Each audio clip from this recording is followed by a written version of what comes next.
캐시의 경우. 캐시는 내가 보아온 어느 누구보다도 심한 공포증을 가지고 있었다. 그녀의 방에 제일 처음 들어갔을 때 캐시는 방구석에 앉아 무엇인가 주문을 외우는 것 같은 소리를 내면서 혼자 중얼중얼하고 있었다. 문가에 서 있는 나를 바라보더니 그녀의 눈은 공포로 점점 커졌다.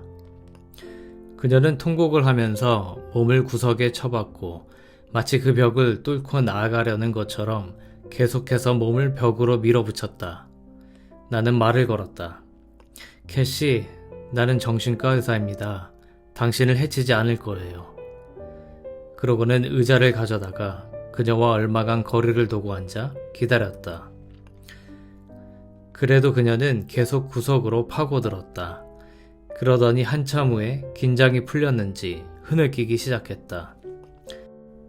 얼마 후 그녀는 울음을 멈추고 다시 주문을 외기 시작했다.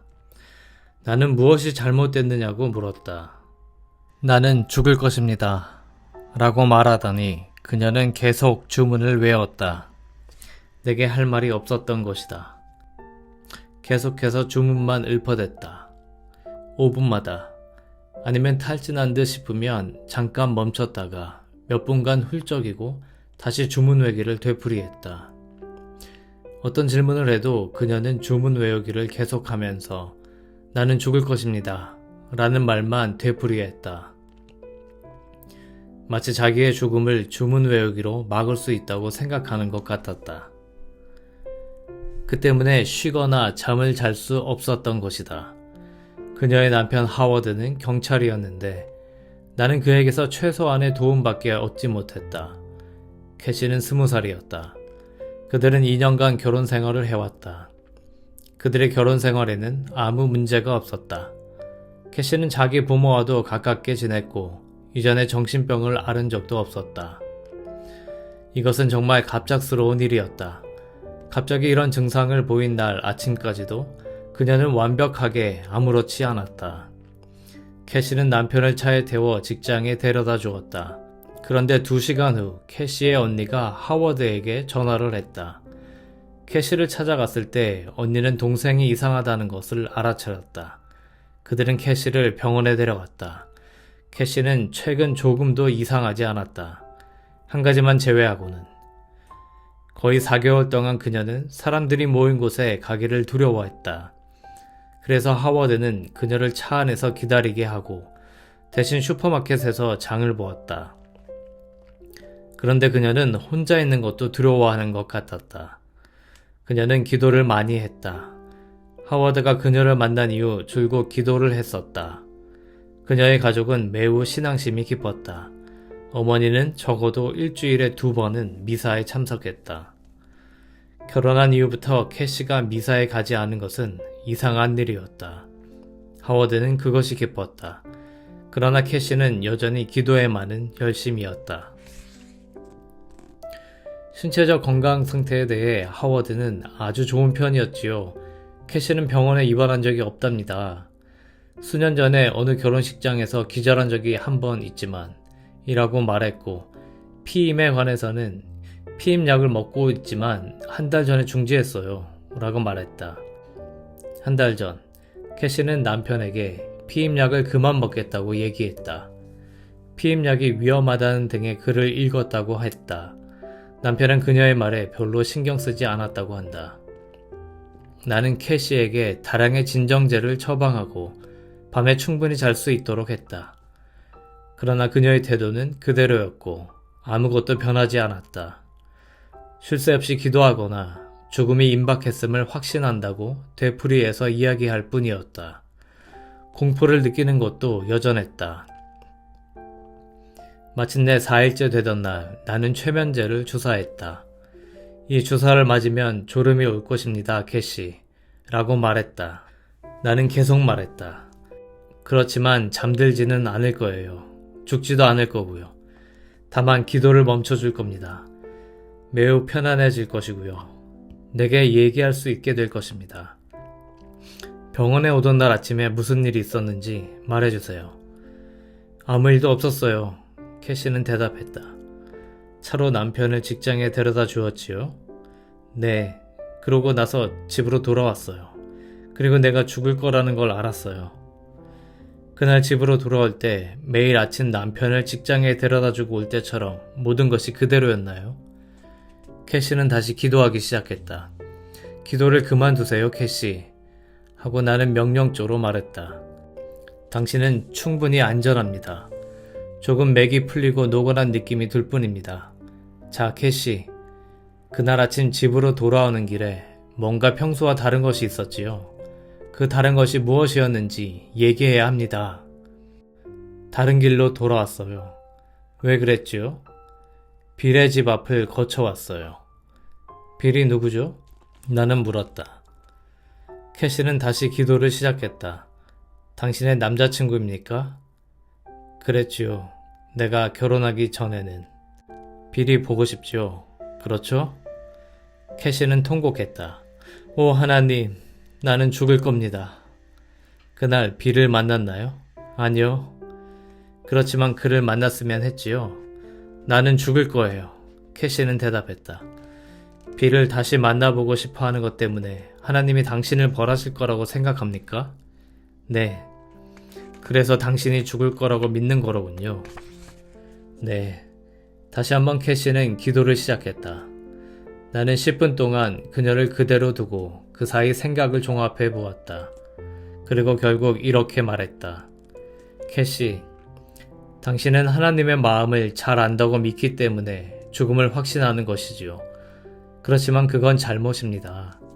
왜냐하면 당신은 하나님의 마음을 알지 못하기 때문이에요. 당신이 아는 것은 누군가 하나님에 대해서 이야기해 준 것을 들은 것에 불과합니다. 게다가 들은 얘기 중 대부분은 잘못된 이야기입니다. 하나님에 대해 모든 것을 다 안다고 할 수는 없지만 나는 당신보다는 또 당신에게 하나님을 얘기해 준 사람들보다는 더 잘 알고 있어요. 예를 들자면 나는 당신같이 부정한 생각을 하는 사람들을 매일 보고 있는데 그들은 그래도 하나님에게서 벌을 받지 않습니다. 그들이 계속해서 나를 보러 오기 때문에 안답니다. 나와 얘기를 하고 그들은 점점 기뻐합니다. 당신이 더 기뻐하게 될 것과 마찬가지로요.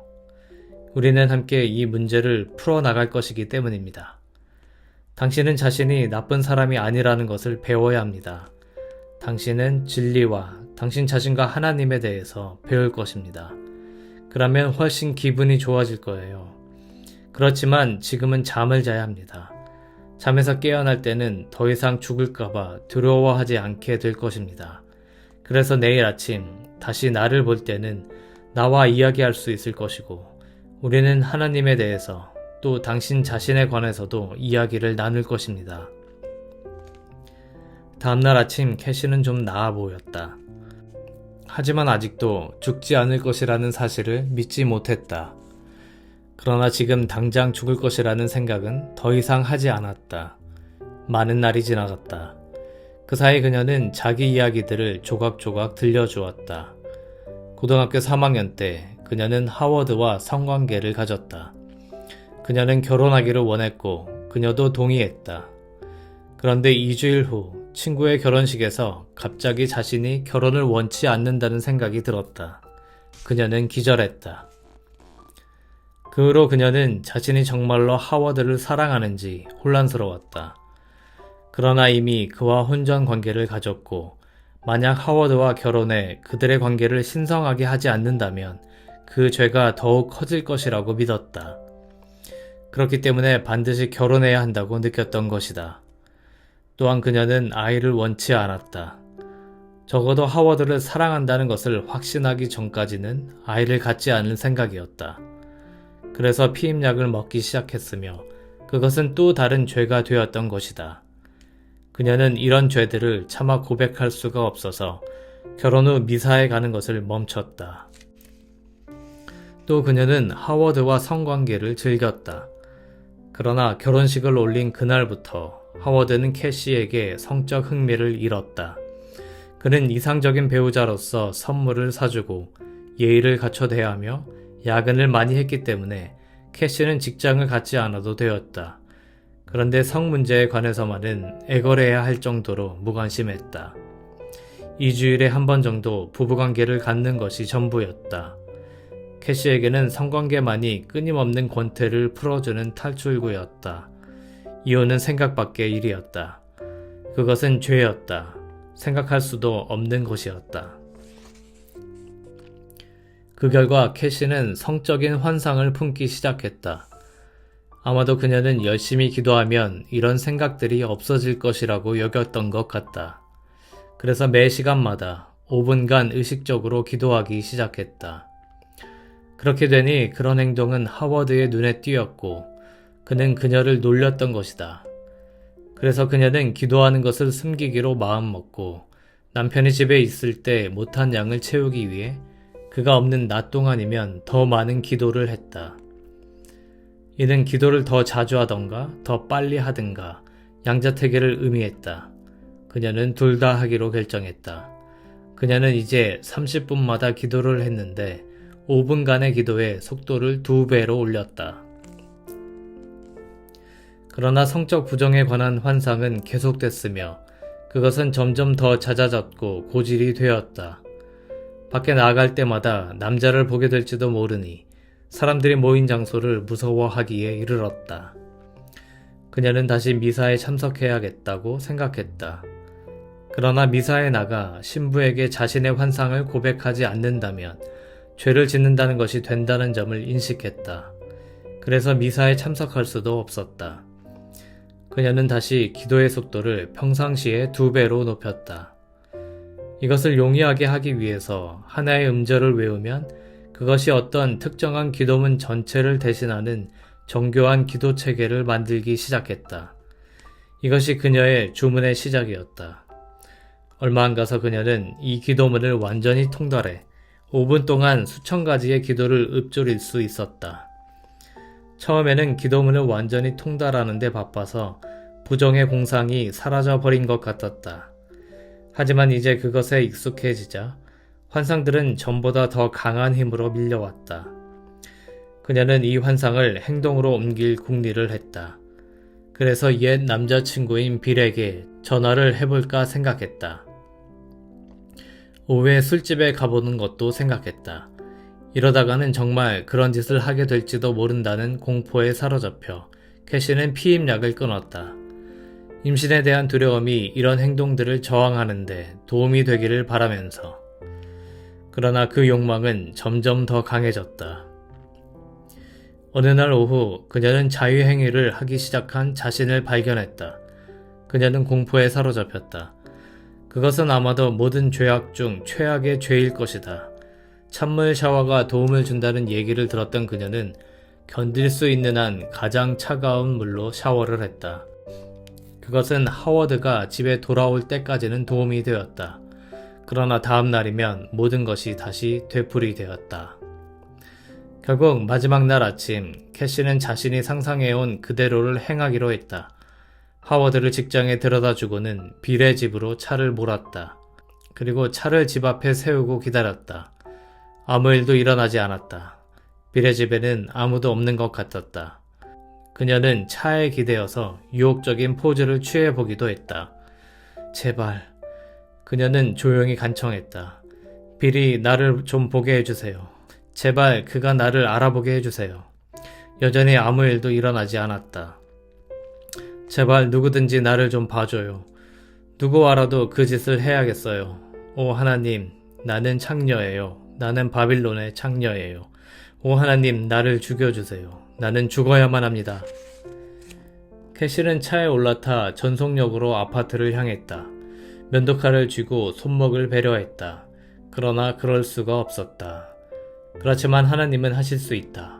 하나님은 하실 것이다. 하나님은 마땅한 벌을 주실 것이다. 하나님이 끝장을 내주실 것이다.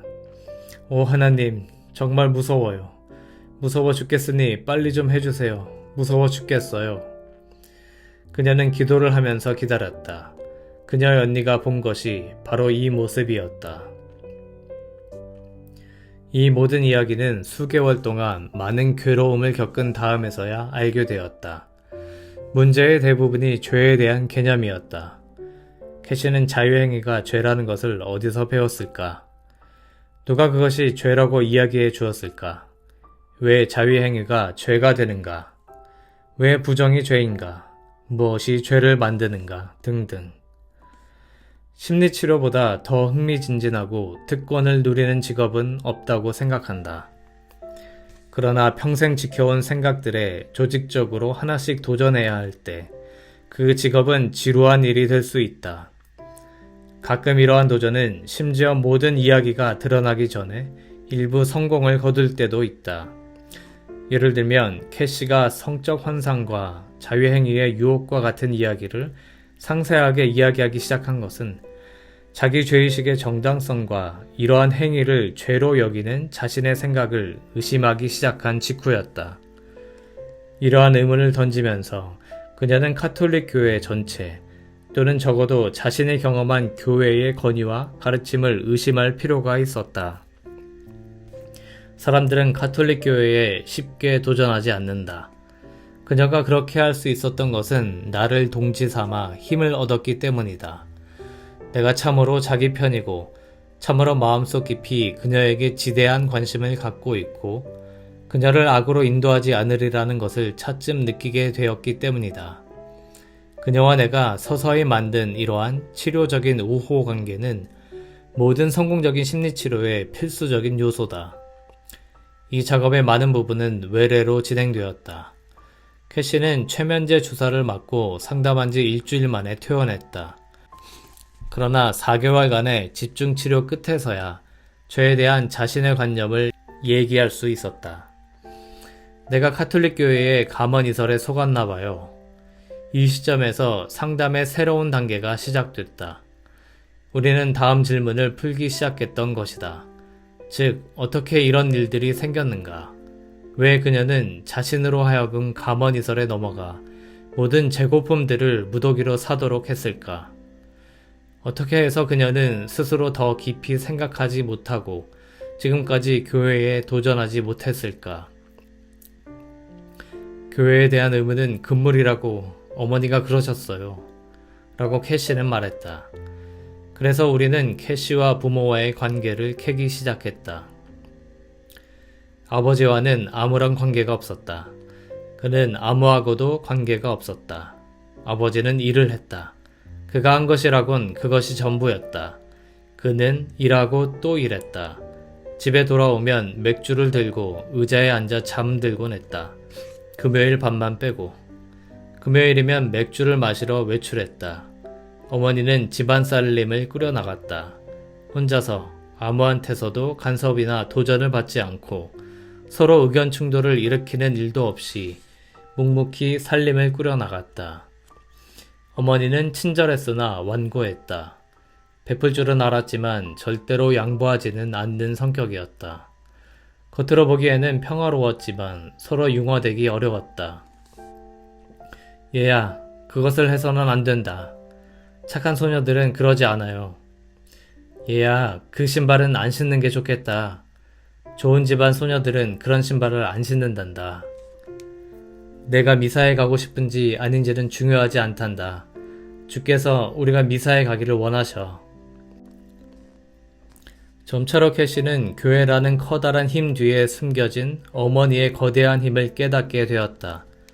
어머니는 매우 부드러웠지만 너무도 지배적이었으므로 반항은 꿈도 못 꿀 일이었다. 그러나 심리치료는 되게 순조롭게 진행되지는 않는다. 그녀가 퇴원한 지 6개월이 지난 어느 일요일 아침, 하워드는 캐시가 아파트 욕실 문을 잠그고 들어앉아 다시 기도를 시작했다고 전화를 걸어왔다. 그는 내 지시대로 캐시를 설득해서 즉시 병원으로 데려왔다.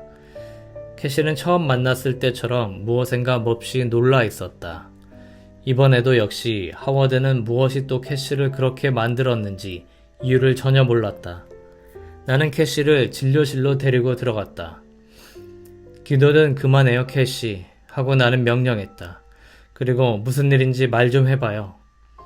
말할 수 없어요. 할 수 있어요, 캐시.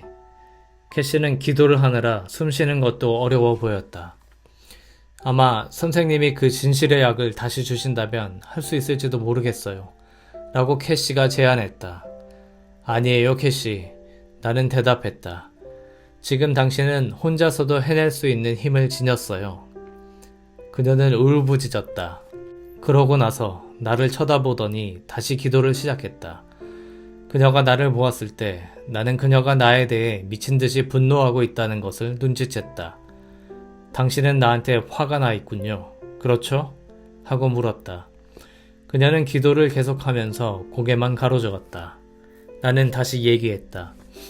캐시, 당신이 왜 나한테 왜 화가 났는지 그 이유를 12가지도 넘게 생각해낼 수 있어요.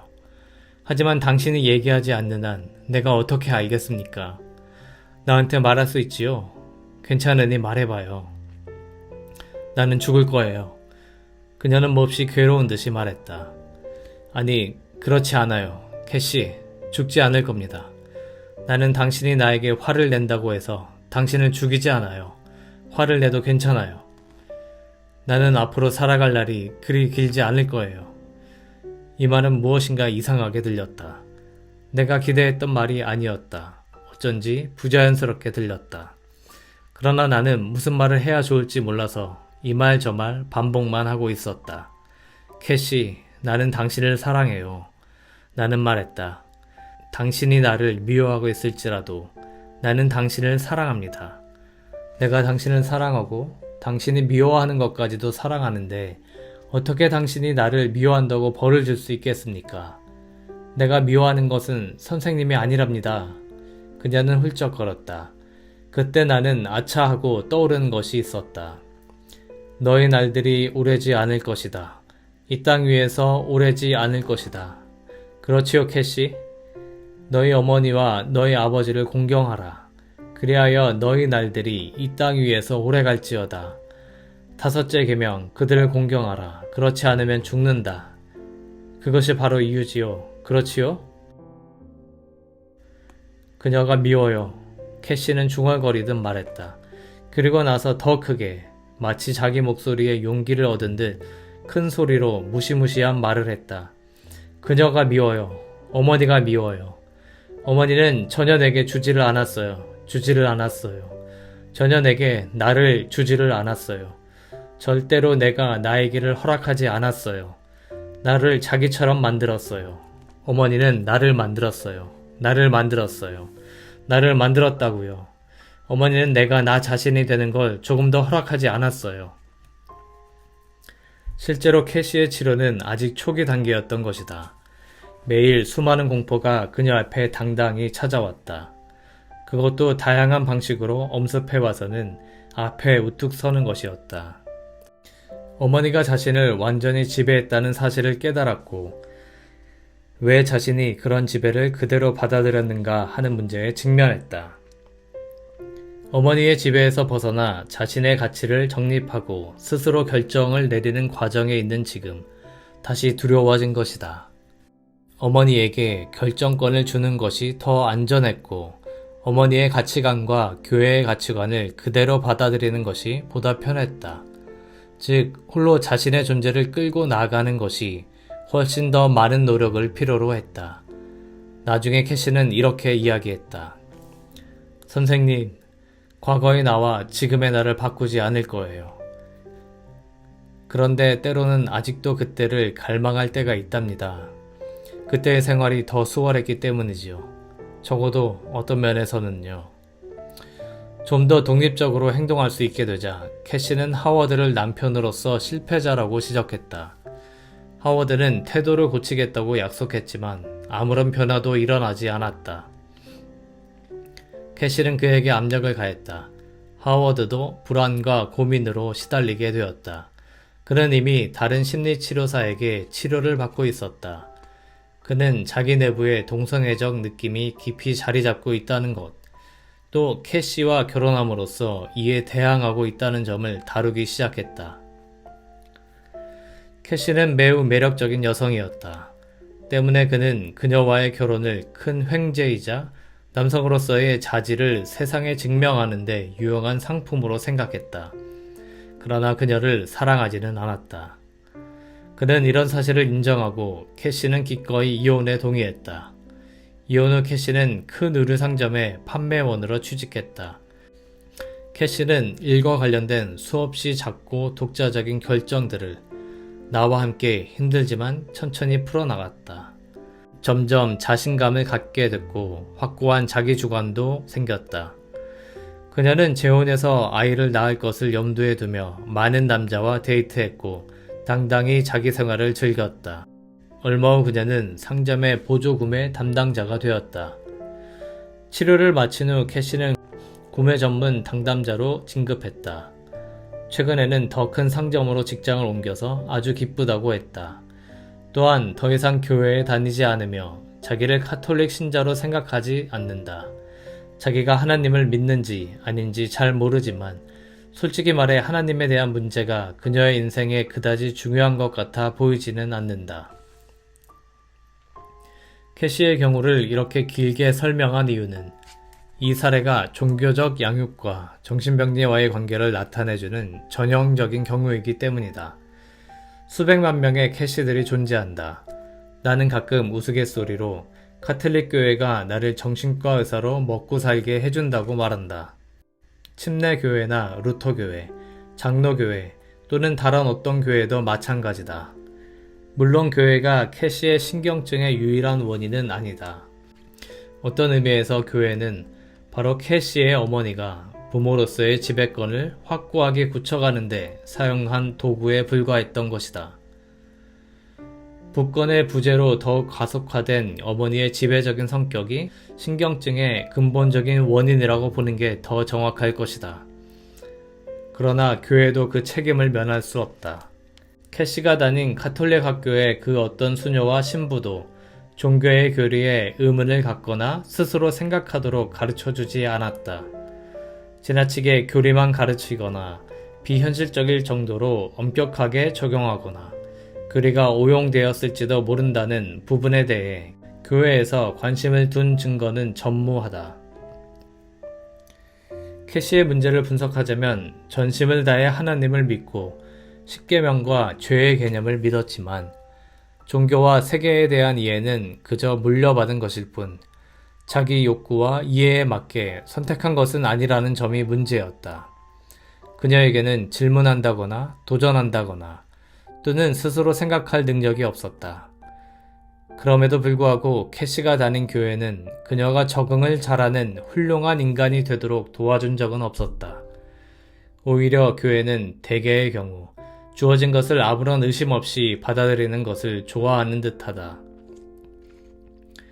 캐시 같은 사례를 많이 접하면서 심지어 어떤 심리치료사들은 종교를 적으로까지 인식하게 된다. 그들은 종교 그 자체를 일종의 신경증이라고까지 생각한다.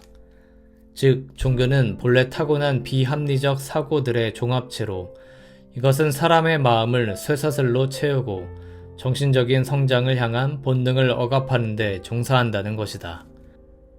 합리주의자요 뛰어난 과학자였던 프로이트는 사물을 대략 그러한 관점에서 본 것 같다. 현대정신의학에서 가장 영향력이 큰 인물인 그의 이러한 태도는 곧 종교를 신경증으로 보는 데에도 큰 영향을 끼쳤다.